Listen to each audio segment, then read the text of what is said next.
warahmatullahi wabarakatuh.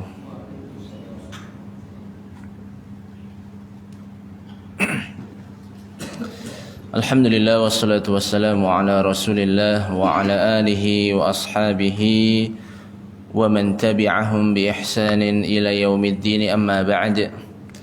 Para jamaah sekalian rahimani wa rahimakumullah. Alhamdulillah, kita bersyukur kepada Allah Subhanahu wa taala karena pada pagi hari ini kita bisa melanjutkan kajian kita yang membahas kitab Bulughul Maram, dan kita akan menyelesaikan satu hadis lagi yang berkaitan dengan syurutis shalah, yaitu syarat-syarat salat, yang mana pembahasan kita adalah tentang hukmu qatlil hayyati wal aqrabi fis shalah. Apa hukum membunuh ular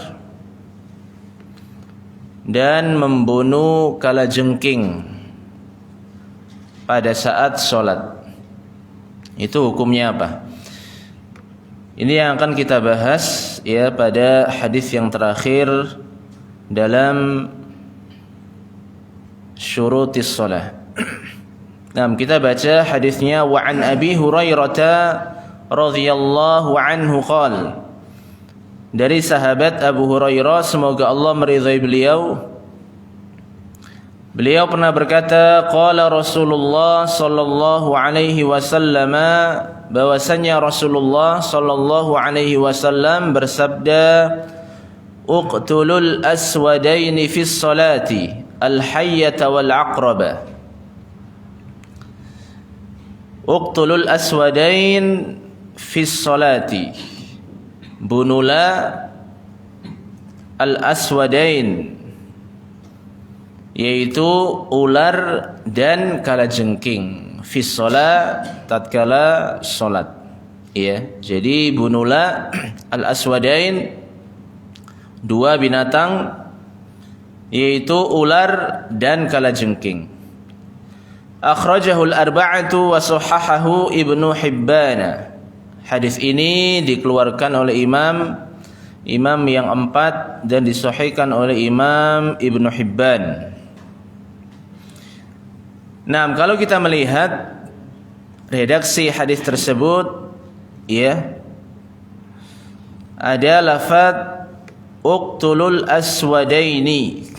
Al-aswadain itu bentuk musanna, yang mana mufradnya, bentuk tunggalnya adalah aswad.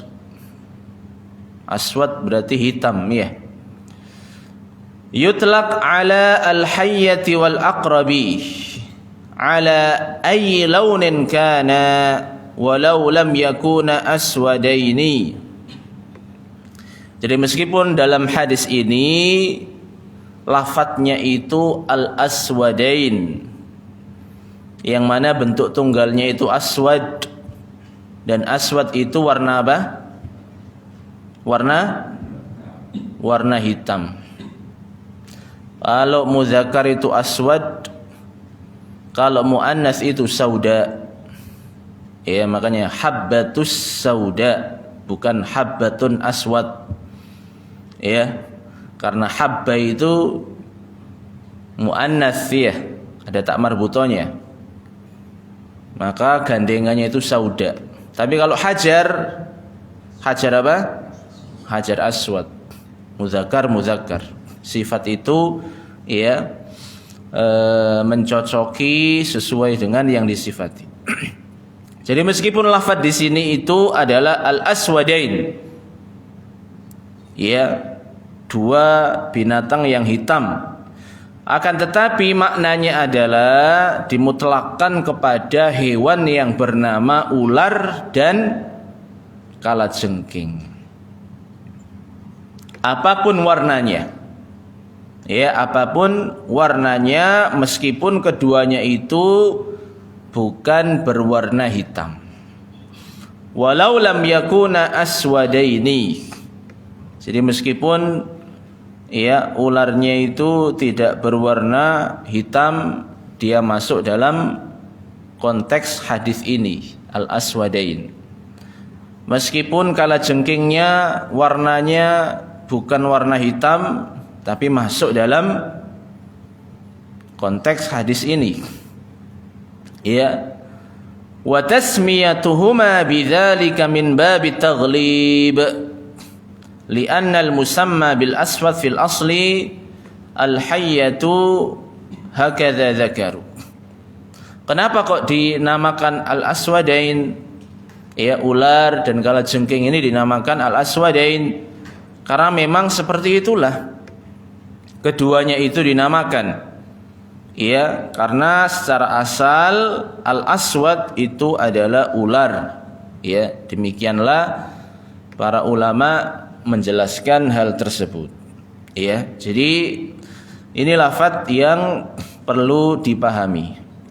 Kemudian dari hadis yang sudah kita baca tadi, ya, di antara faedahnya adalah al-hadis dalilun ala istihbabi qatlil hayyati wal aqrabi fi sholati. Hadis ini menunjukkan bahwa dianjurkan membunuh ular dan kalajengking pada waktu sholat. Lianna an-nabiyya sallallahu alaihi wasallam amara bidzalika fi qawlihi uqtulu. Kenapa kok kita katakan hukumnya mustahab, dianjurkan untuk membunuh ular dan membunuh apa? Kalajengking dalam sholat? Karena Nabi yang memerintahkan. Ya, Nabi yang memerintahkan. Dalam sabda beliau uqtulu, ya, uqtulu wa yughtafaru fi dzalika al-masyul yasir au akhdhun na'li li dharbiha wa nahwi dzalik. Ketika Nabi mengatakan dan memerintahkan uqtulu, bunuhlah ular dan kalajengking pada waktu salat, maka di sini tentu ada gerakan. Tentu apa? Ada gerakan. Yang namanya membunuh kan masa cuma diem aja. Iya, pasti ada gerakan. Nah, di sini al-masyu al-yasir. Kadang berjalan sedikit atau akhdhun na'li li dharbiha. Atau kadang mengambil sandalnya untuk diapain? Untuk dipakai membunuh al-aswadain tersebut. Ya, dipukul dengan sandal tersebut wa nahwi dzalik. Ya, dan yang semisalnya. Jadi ada pergerakan sedikit, maka ini yuktafar. Ini dimaafkan. Artinya dibolehkan. Ya, wala'allal amra biqatlihima wal musamahah amma yahsul minal haraka maksudun bihi mubadaratul fursa qabla fawatiha. Dan boleh jadi kenapa diperintahkan untuk membunuh ular dan kalajengking tersebut, yang mana ada pergerakan sedikit itu dibolehkan karena memang mubadaratul fursa qabla fawatiha, yaitu agar kesempatan tersebut tidak luput, tidak berlalu. Karena kalau hewannya itu dibiarkan, wah ini berbahaya. Iya, kalau hewannya dibiarkan itu berbahaya. Makanya di sini ada mubadaratul fursa qabla fawatiha. Bersegera untuk memanfaatkan kesempatan tersebut sebelum kesempatan tersebut hilang. Ka inqadhil ghariq wa itfa'il hariq.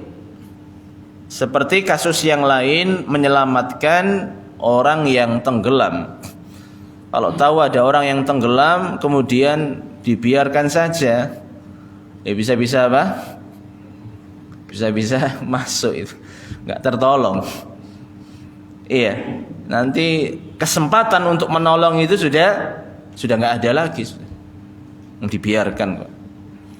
Atau ketika ada kebakaran, api sedikit dibiarkan aja, maka apinya semakin membesar dan lebih sulit lagi nanti untuk memadamkan api tersebut. Wa nahwi dzalika mimma yafutu bi fawati waqtihi. Dan kasus-kasus lain yang mana tidak boleh dibiarkan gitu loh. Artinya kalau ada kejadian tersebut segera ditanggapi, segera untuk yaitu diselamatkan. Kalau memang tenggelam atau kebakaran segera dipadamkan. Kalau seperti binatang-binatang yang berbahaya ini segera untuk dibunuh, ya, dimatikan. Ya, wali anna fi qatlihima daf'an shighalil khatiri bihima la siyama fi hadis salati wa izalatil adza. Demikian pula kenapa diperintahkan membunuh dua hewan tersebut, al-aswadain, ular dan kalajengking. Karena dengan membunuhnya itu bisa menghilangkan ya pikiran-pikiran. Sehingga apa? Sehingga bisa konsen dalam sholat. Karena kalau berkeliaran itu kan kira-kira khusyuk apa enggak itu? Takut kemudian malah enggak khusyuk. Ya, maka di sini ketika diperintahkan untuk membunuhnya itu bisa menolak yaitu pikiran-pikiran yang mengganggu sholat, ya, dan juga diantara hikmahnya adalah yaitu menghilangkan gangguan. Karena kalau masih hidup itu berbahaya, ya, maka harus dibunuh atau dimatikan. Wa zahirul hadis anna qatlahuma ghairu muqayyadin bi dharbatin aw dharbataini. Kalau kita lihat hadisnya, yang nampak dari hadis tersebut bahwasannya membunuh al-aswadain, dua hewan tersebut, ular dan kalajengking, itu tidak ditentukan satu pukulan atau dua pukulan. Ada enggak redaksinya? Uqtulu bi dzarbatin wahidatin aw dzarbatain isnatain. Enggak ada. Uqtulul aswadaini, itu kan mutlak, maka tidak ada pengikatan ketika mukul sekali atau dua kali atau tiga kali. Lakinna adh-dhahira annahu in ihtaja qatlahuma aw in ihtaja qatluhuma ila mu'alajatin katsiratin fasadat salatuhu. Nah, ini yang perlu diperhatikan. Ya, dalam hadis tadi yang zahir itu yang nampak tidak ada keterangan berapa kali mukul. Namun ya, yang nampak di sini juga seandainya membunuh kedua hewan tersebut, ini ketika dalam sholat ya. Ketika dalam sholat kemudian kita mau membunuh dua hewan tersebut dan membutuhkan gerakan yang banyak, ya, mu'alajatin katsirah, tidak hanya cuma sekali, tapi istilahnya banyak gerakan kita, kemudian bahkan yang lainnya banyak, pokoknya fasadat sholatuhu, maka sholat kita rusak, sholat kita batal, karena saking banyaknya pergerakan kita, ya, ketika membunuh dua hewan tersebut. Kama idza qatala fi salatihi li'annahu 'amalun katsirun laisa min a'malis shalah. Demikian pula tatkala ya sedang memerangi dalam salat. Ia sedang memerangi dalam salat. Itu pun bisa merusak salat. Karena apa? Karena hal tersebut adalah amalun katsir. yaitu perbuatan yang banyak sekali. Amalun katsir, perbuatan yang banyak. Laisa min a'malis shalah, dan itu bukan termasuk gerakan-gerakan sholat. Bisa dipahami ya? Jadi kalau memang ternyata ketika mau membunuh hewan tersebut, ya ketika dalam sholat itu membutuhkan pergerakan yang banyak, maka sholatnya menjadi batal. Ya, sholatnya menjadi batal. Iya. Kemudian di sini dijelaskan wa kadza law kanatil hayyatu awil aqrabu ba'idatan wa yakhsha minha ala na'imin aw ala tiflin falladhi yadhhar min qawa'idis syari'ah annahu yaqta' salatahu wa yaqtuluha. Demikian pula ada kasus yang lain apabila ya kita melihat ada ular dari kejauhan atau ada kalajengking, ya kita lihat, oh di sana ada ular, di sana ada kalajengking. Pada saat kita apa? Sholat, tapi kita lihat gitu loh, oh pas mungkin di depannya itu ada ular itu ada kalajengking, dan kita takut ya ular tersebut akan membahayakan orang yang tidur atau membahayakan tifl, yaitu anak.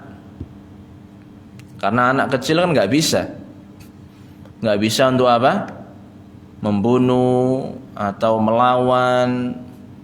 Demikian pula orang yang sedang tidur.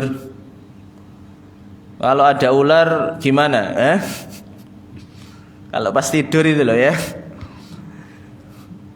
Kira-kira bisa nggak membunuh ular tersebut? Apalagi kalau tidurnya nyenyak, ya nggak bisa. Ada kalajengking.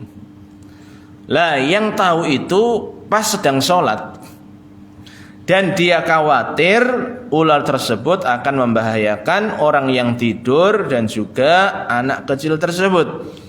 Maka yang nampak dari kaidah-kaidah syariat bahwasanya orang yang sholat tersebut memutus sholatnya. Karena jaraknya apa? Jaraknya jauh. Iya, jaraknya jauh sehingga gerakannya juga banyak.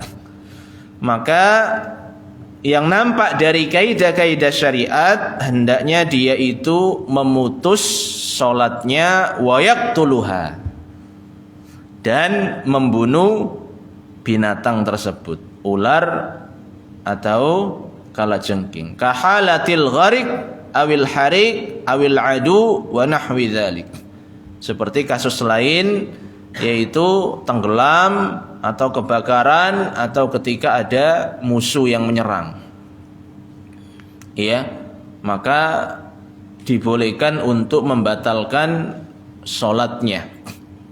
Iya, karena apa? Karena ya tadi itu, kalau dibiarkan bisa-bisa ya ular atau kalajengking tersebut membahayakan orang yang tidur. Makanya hati-hati tidurnya ya. Nah,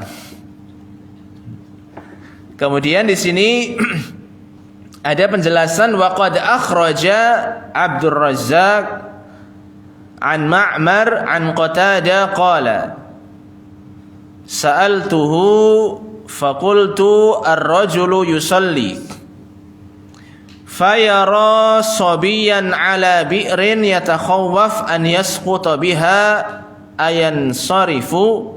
Jadi di sini kasusnya adalah ada seorang laki-laki yang sholat, lalu dia melihat, ya orang yang sholat tadi melihat ada anak kecil, ya dia di dekat sumur.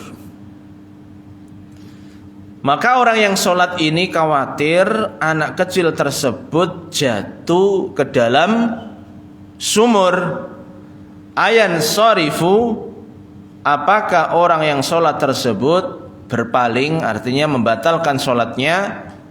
Qala na'am, ya maka dijawab ya, Qultu fayara sariqan yuridu an ya'khudha baghlatahu. Atau ada orang yang sholat, dia melihat pencuri. Ya, ada orang yang sholat, dia melihat siapa? Pencuri, sariq. Yang dia itu ingin mengambil keledainya.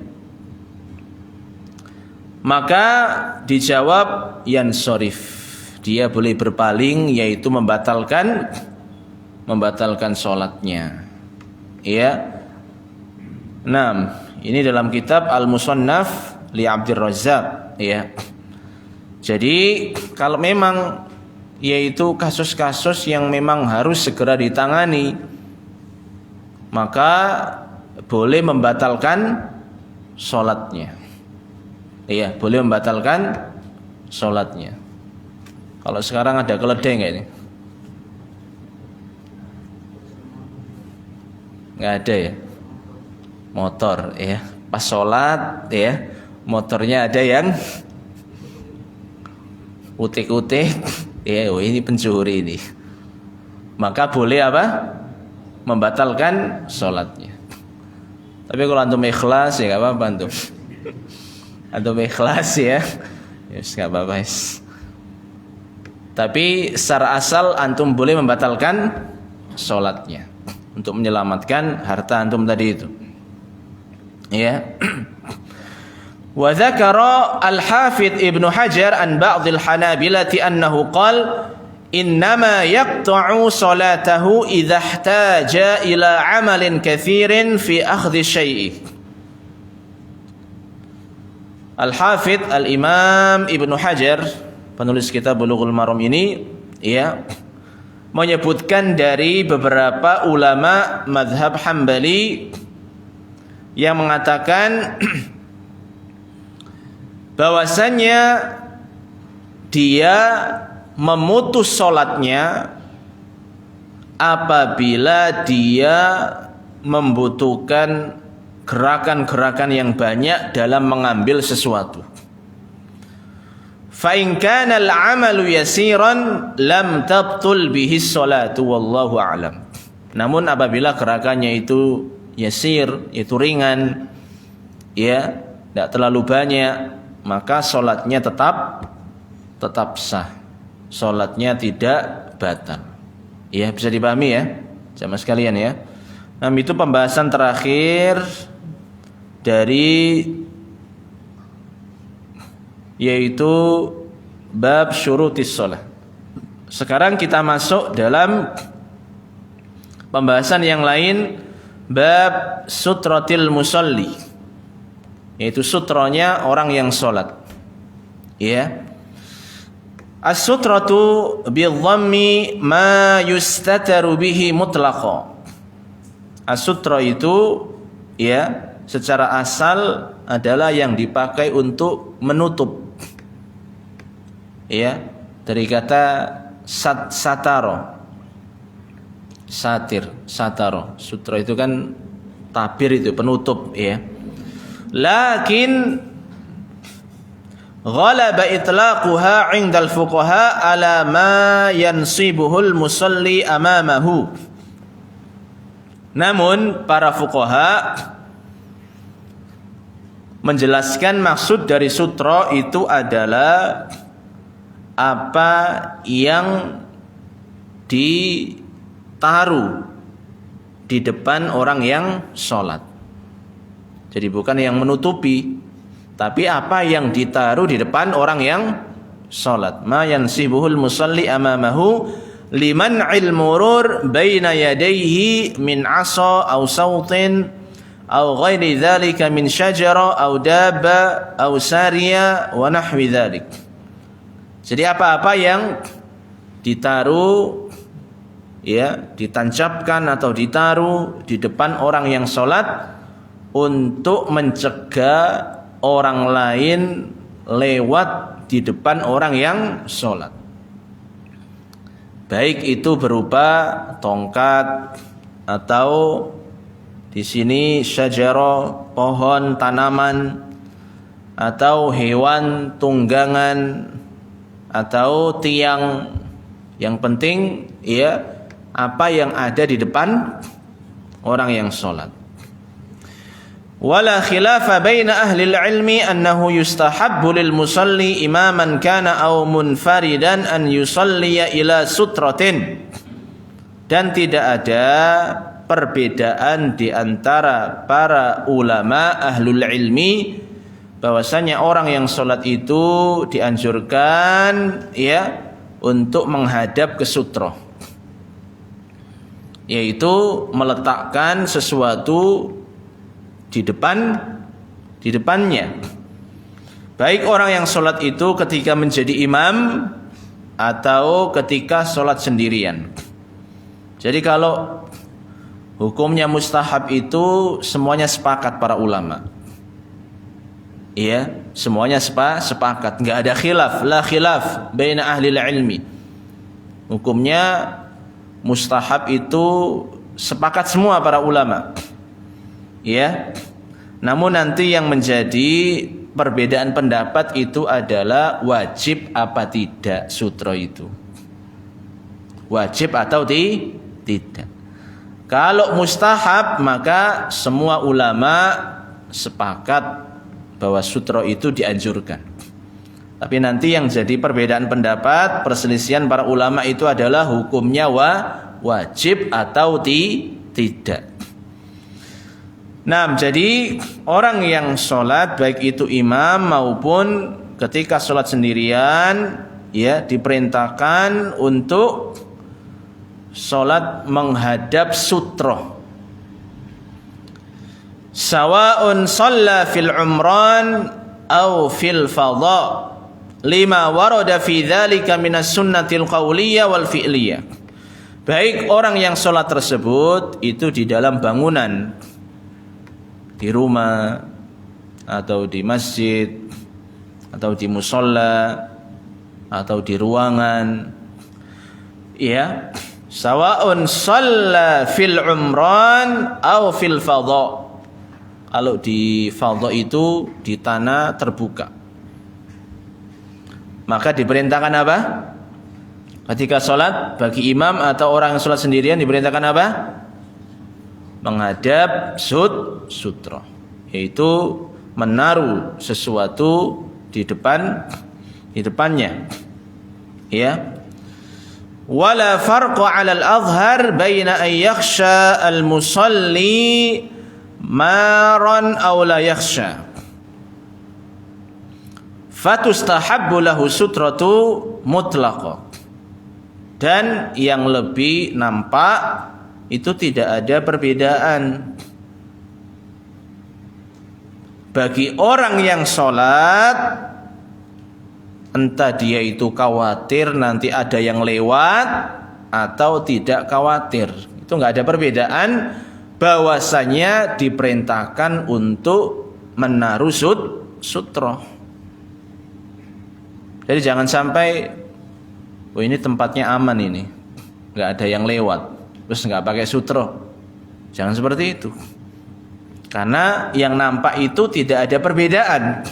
Bagi orang yang sholat tersebut, apakah dia itu khawatir akan ada orang yang lewat atau dia nggak khawatir, aman, oh ini tempatnya aman ini, nggak akan ada yang lewat.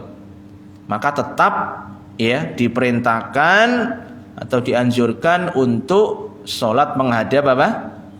Sutra, yaitu menaruh pembatas ya di depannya tatkala sholat. Wa inna ma waqa'al khilaf fi wujubiha.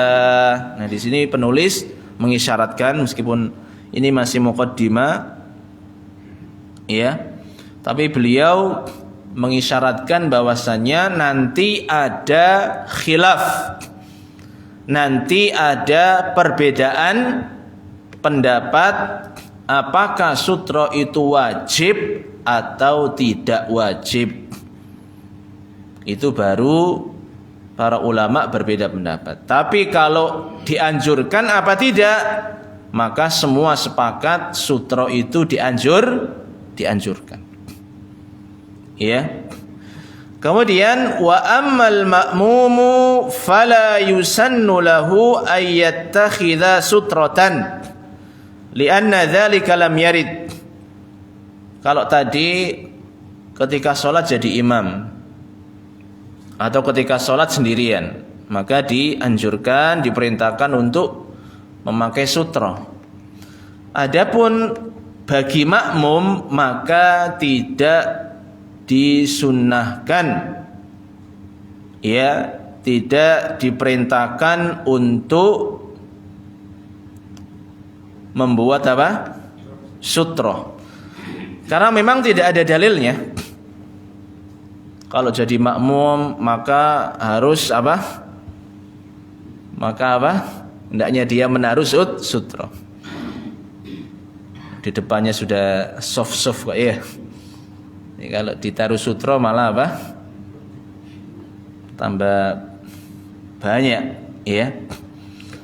Makanya di sini adapun makmum maka tidak dianjurkan, ya, tidak diperintahkan untuk membuat sutra karena memang tidak ada dalilnya. Wali anna sutratal imam sutratun liman khalfahu. Karena kalau imam sudah punya sutra, maka sutranya imam itu sutra bagi makmumnya, orang-orang yang ada di belakang imam.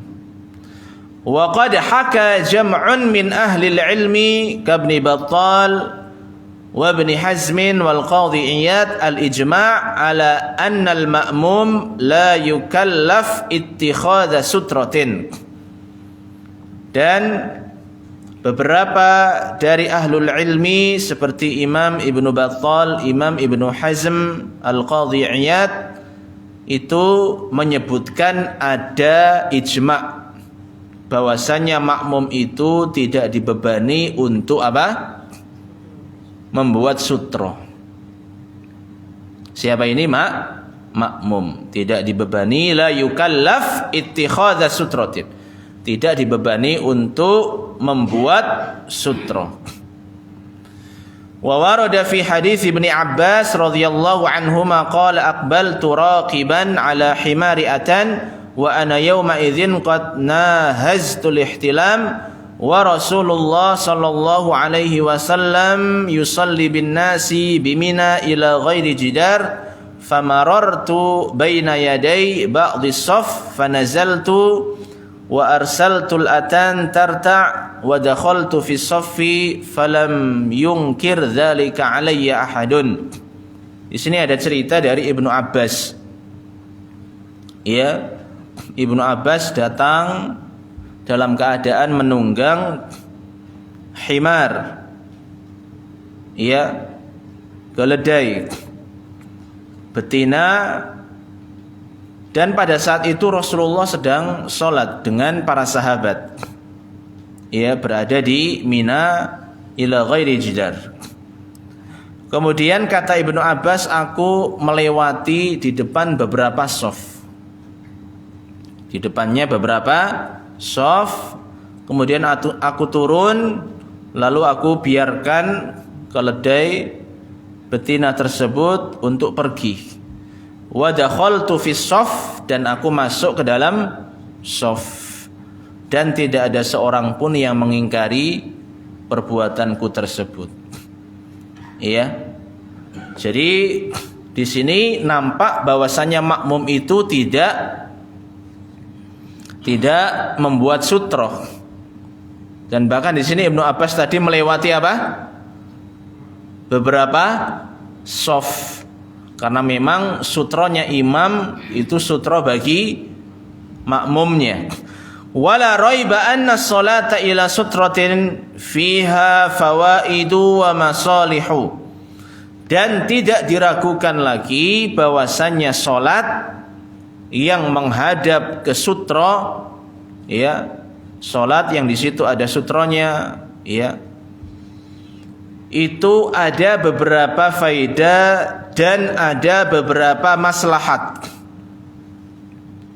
Jadi kalau sholat kemudian di depannya ada sutra, maka di situ ada maslahat-maslahat, ada faedah-faedah. Yang pertama, imtithalu amrin nabi bittikhadhiha. Faedah yang pertama, maslahat yang pertama adalah bahwasanya dengan kita sholat menghadap sutra itu adalah menunjukkan kita mengikuti, mengerjakan perintah Rasulullah sallallahu alaihi wasallam.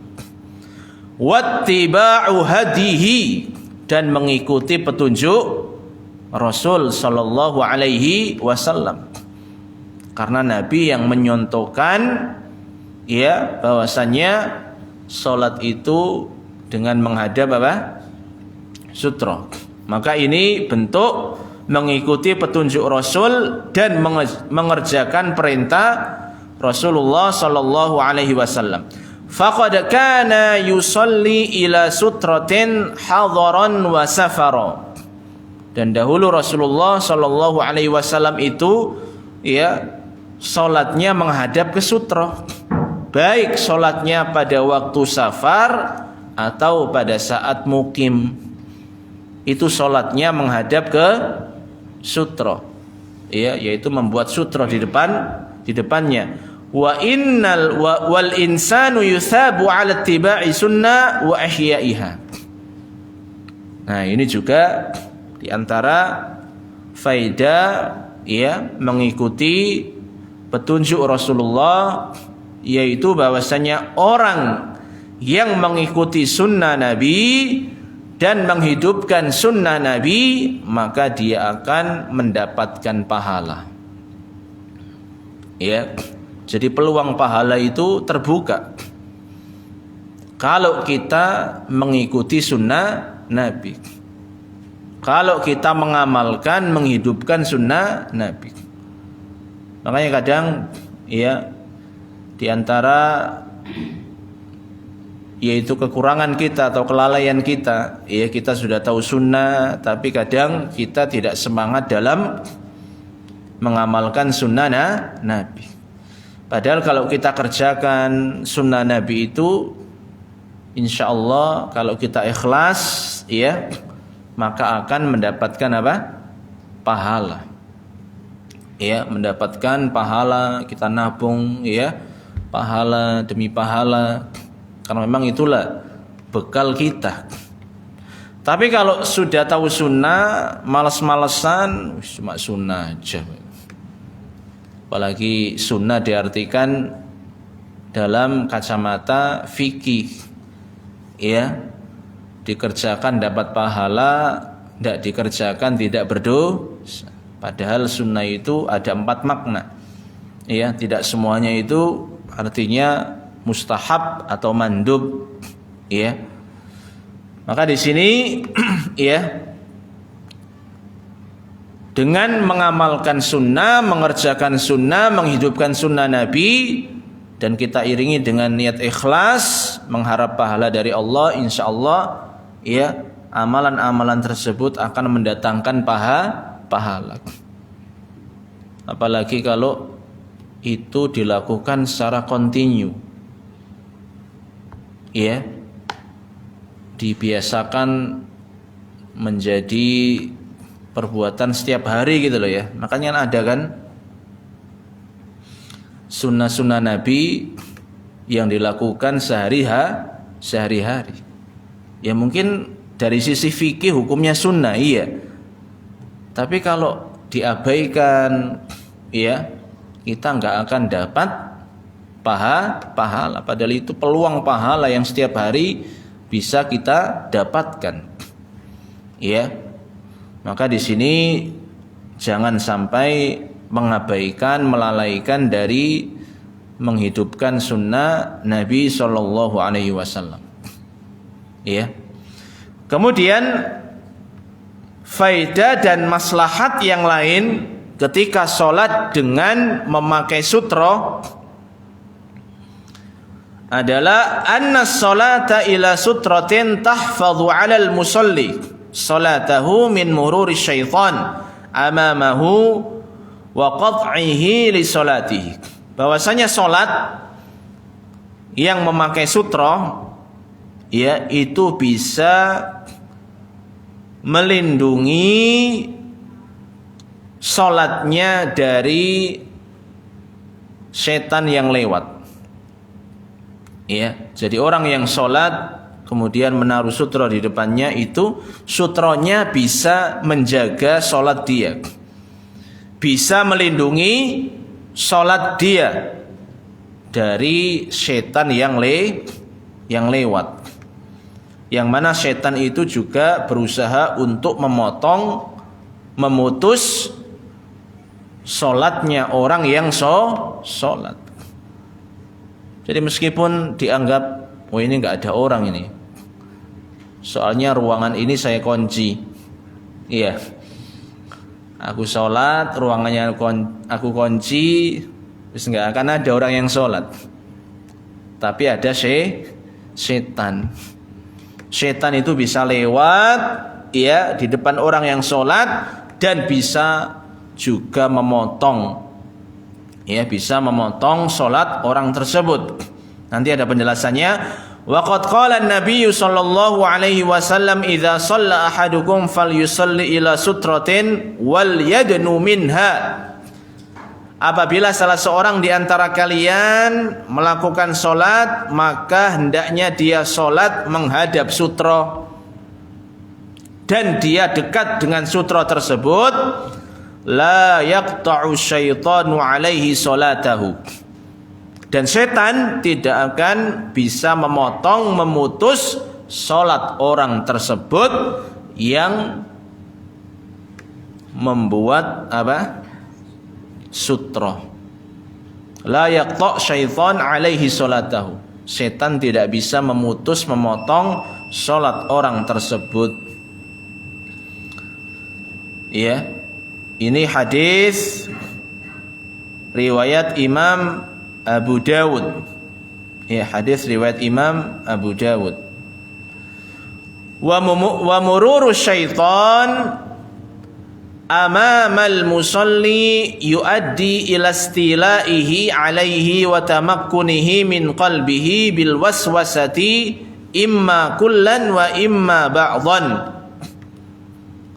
Jadi kalau setan itu lewat di depan orang yang sholat, maka itu bisa menjadikan setan tersebut menguasai orang yang sholat tersebut. Orang yang sholat tersebut dikuasai oleh siapa? Dikuasai oleh setan. Dan bisa menjadikan hati orang yang sholat tersebut penuh dengan was-was. Artinya dia nggak yakin. Artinya dia tidak yakin ketika sholat. Makanya kadang ragu-ragu, ini sudah rakaat berapa ini?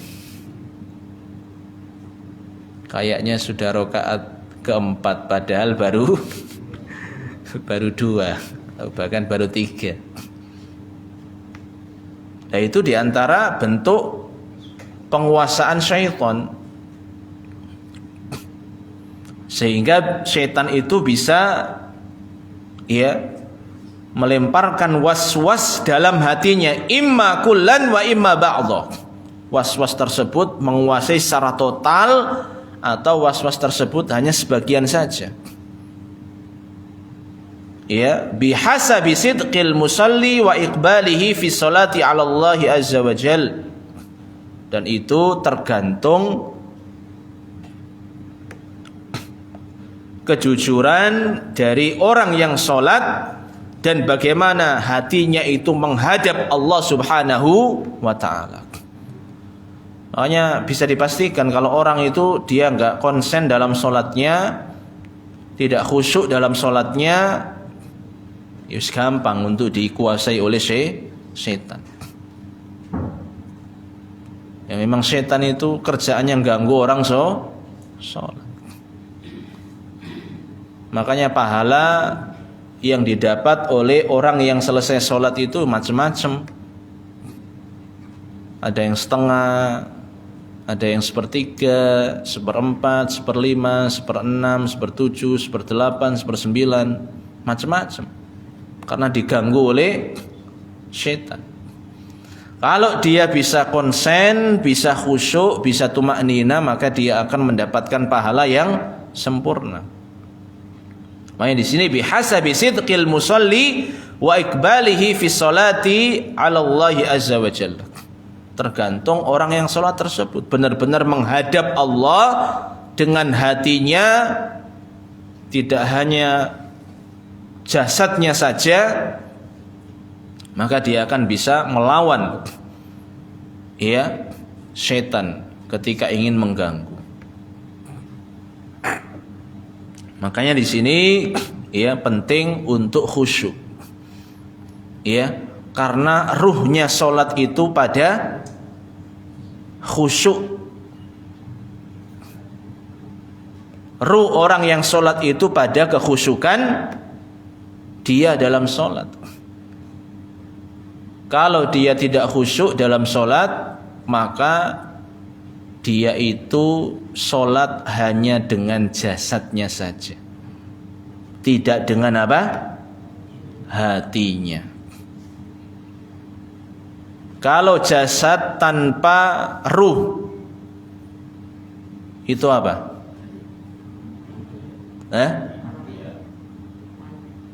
Apa? Ada mayit, ada bangkai ya, sama aja ya.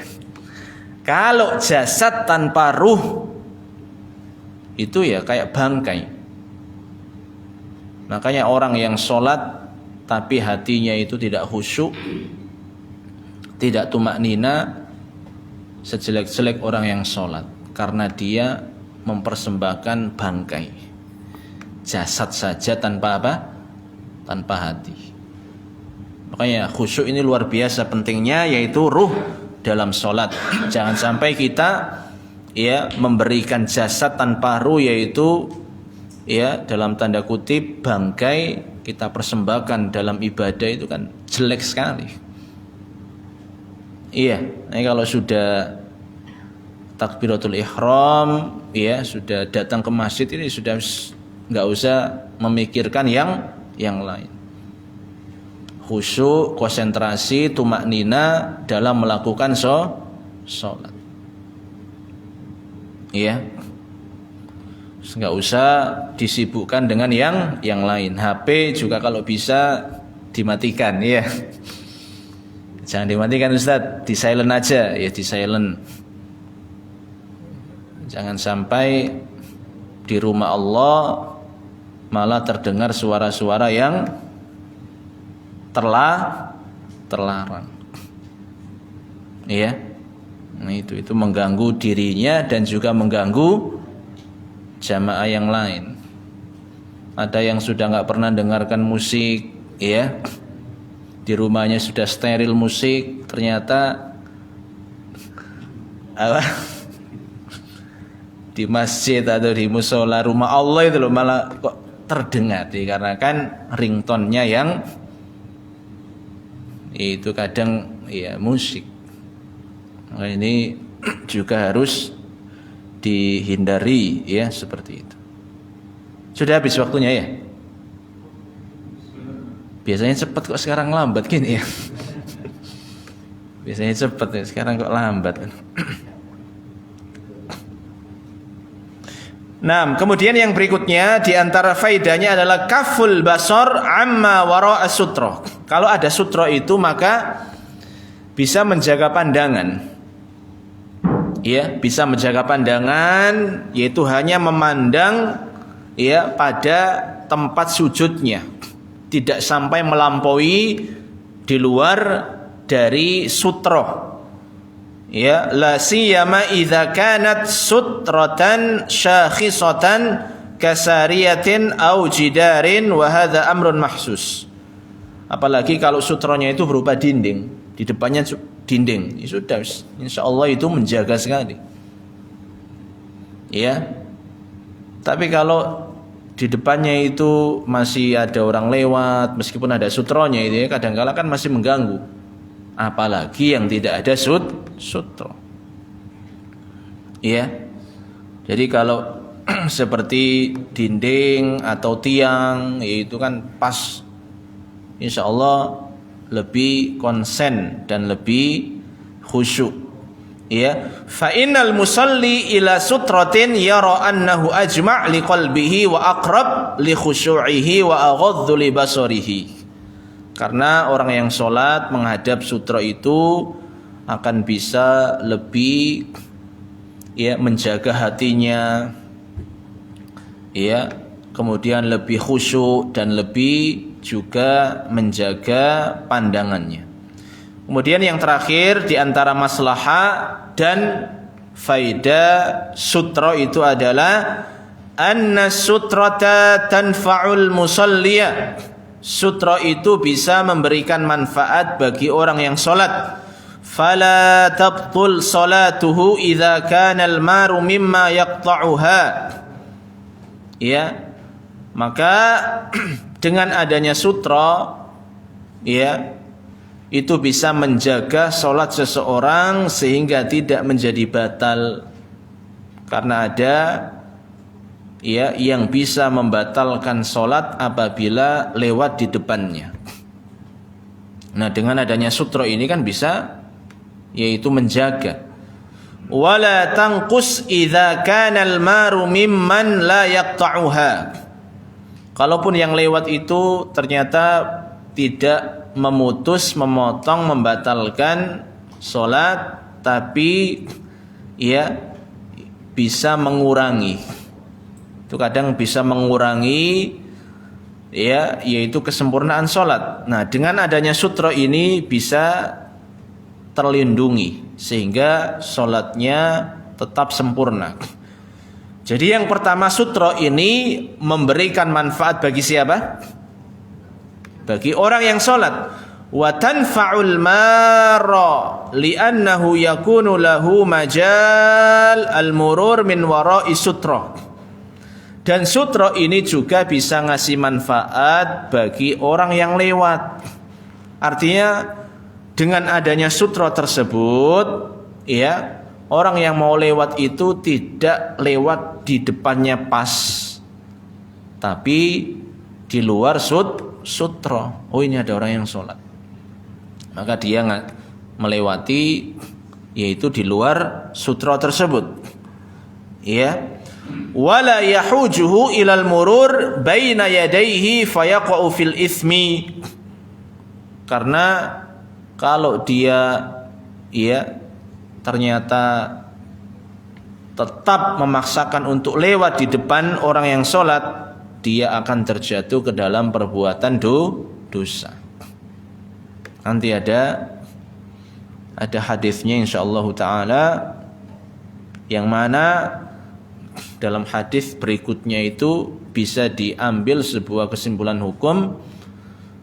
Orang yang lewat di depan orang yang sholat termasuk melakukan kabirah, yaitu dosa besar. Karena ancamannya itu dalam hadis yang nanti akan kita bahas, itu ancamannya bukan ancaman yang ringan, tapi ancaman yang cukup besar, sehingga sebagian ulama mengatakan termasuk perbuatan dosa besar.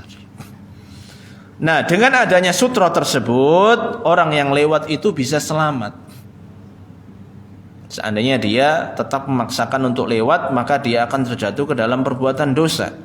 Awil wukuf hatta tantahiya salatuhu wa hadza fihi haraj. Dan seandainya tidak ada yang namanya sutra, kalau dia mau lewat takut kena dosa. Tapi kalau enggak lewat, dia akan apa? Dia akan terus berdiri sampai sholat. Dan ini kalau bagi yang punya keperluan, ini hal yang merepotkan Artinya berarti sutra itu bermanfaat bagi orang yang sholat dan juga bermanfaat bagi orang yang lewat. Nah, ini yang bisa kita bahas pada kesempatan pagi hari ini. Insyaallah akan kita mulai untuk membahas hadis yang pertama tentang sutra pada pertemuan yang akan datang. Demikian kurang lebihnya mohon maaf. Aqulu qouli hadza, wassalamualaikum warahmatullahi wabarakatuh.